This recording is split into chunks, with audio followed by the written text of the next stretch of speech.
everything you need to know about To Kill a Mockingbird Chapter 30. So now that we're through Chapter 30, let's talk about it. There's a lot of action and a lot of details in this chapter. This chapter can be confusing as there are some things that are implied but never stated outright. You kind of have to be a detective to put all the pieces together. Atticus has a certain interpretation of events that he's stubborn about, while Hecate has a different scenario where he is deliberate to not name any names.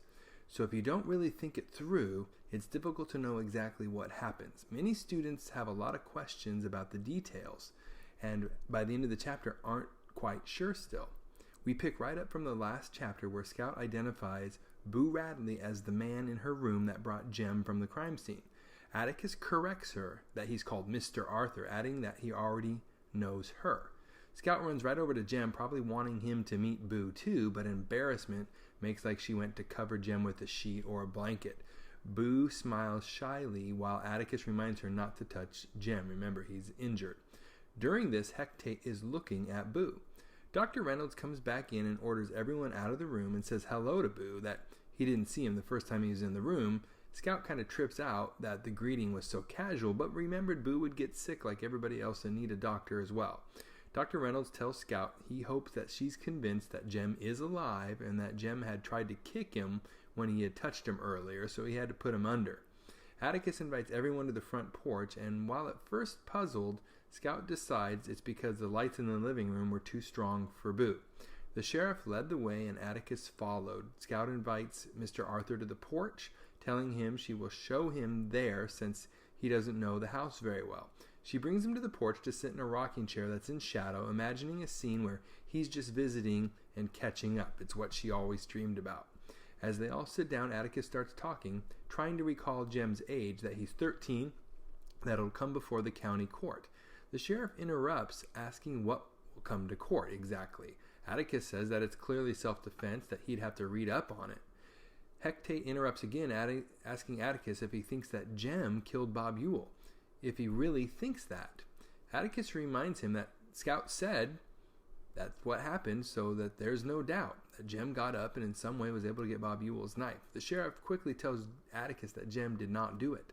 Atticus stares at him, then thanks him for what he's doing and for the right reasons, but that Atticus doesn't want to go there, to not start something like that. Hecate gets up and goes to the end of the porch, spits in the bushes, then looks at Atticus and asks, like what?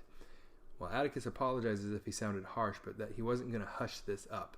The sheriff tells him that no one is going to hush up anything. Both men are holding their ground, and Scout senses something going on between them, that they are both stubbornly holding their position, but she's not sure what it is. It's Atticus' turn to get up and spit off the porch. He thanks Heck again, then confirms with Scout that she believes Jem pulled Bob Ewell off of her, and Scout tells him that's what she thought. Atticus then continues thanking Hecate again, but he doesn't want Jem to grow up with this over his head. He wants everything out of the open as soon as possible. Heck's only response is that Bob Ewell fell on his knife, which killed him. Atticus walks around the porch looking into the yard. Scout sees that each man is stubborn in their own way.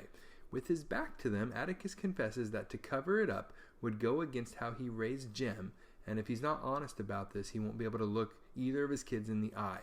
He can't have that because Jem and Scout are all that he has. The sheriff maintains that Bob Ewell fell on his knife and it's something he can prove. Atticus comes back at him, asking to see it his way, that his kids trust him and they know what happened. He can't lie and be one person in town and another in his home. We've heard that before. Heck calmly tells Atticus that Bob had flung Jem to the ground and then stumbled. At this point, he pulls out a long switchblade from his pocket. The doctor comes in, and Hecate tells him that the dead man is under the tree in the schoolyard and gives him his flashlight. The doctor says he'll shine his headlights, but he takes the flashlight anyway. Dr. Reynolds tells them that Jem won't wake up until morning and then asks Heck if the switchblade is the knife that killed Bob Ewell. Heck tells him that the knife is still in him and it looked like a kitchen knife. The sheriff then flicks the knife open and demonstrates how it would have gone in when Bob had stumbled over a tree root. He then closes the knife and puts it in his pocket again, telling Atticus that Scout is only 8 and is too frightened to really know what happened. The sheriff adds that he doesn't think Scout is just making it up, but that she was too scared and it was super dark and only someone used to the dark would be a good witness. Still, Atticus tells him, I won't have it. which makes the sheriff strongly tell Atticus that it's not Jem he's thinking about, slamming his foot on the porch hard enough that Miss Stephanie turns on her lights. He then quietly tells Atticus he doesn't want to fight like this, but he understands the strain that Atticus is under, but doesn't know how he can still function with what's happened to him tonight.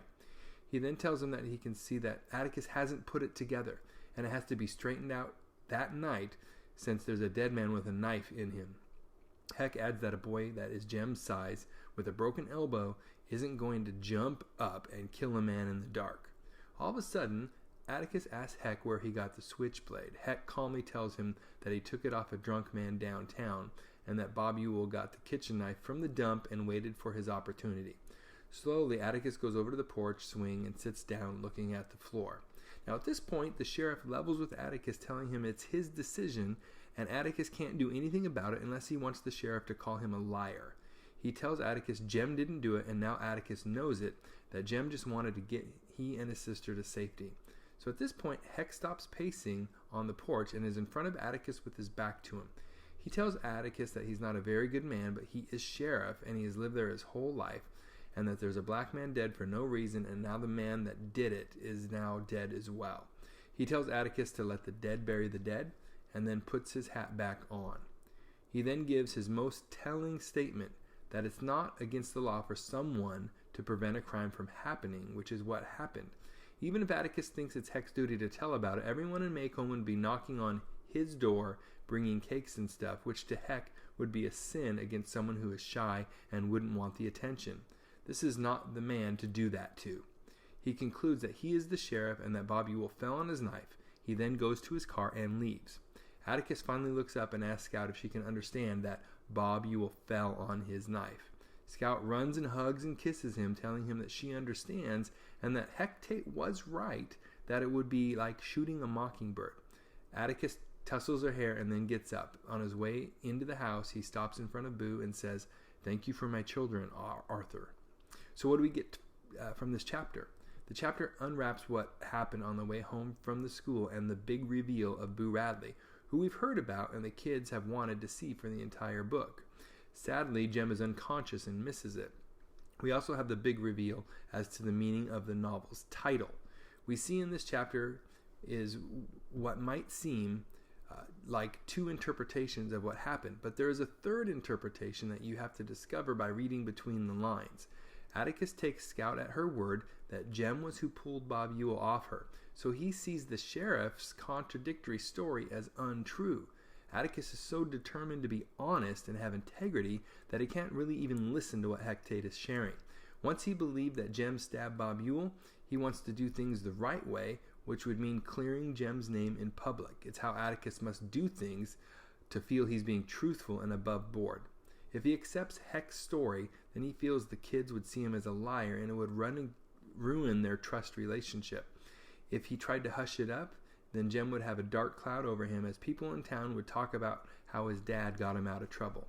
Heck is just as forcefully arguing that Bob Ewell fell on his knife. At least that's the story he's standing behind, as if you notice he doesn't name any names. He makes solid points that there's no way Jem could have the strength to combat a grown man, especially when injured, and if it's pitch black, how could Scout even know what was happening anyway? Heck even demonstrates how it might have happened by reenacting how Bob would fall on his knife. That all makes sense. However, Heck then adds a bunch of stuff about women in the town bringing someone cake and how it would be a bad thing to do that, but he never says who he's talking about.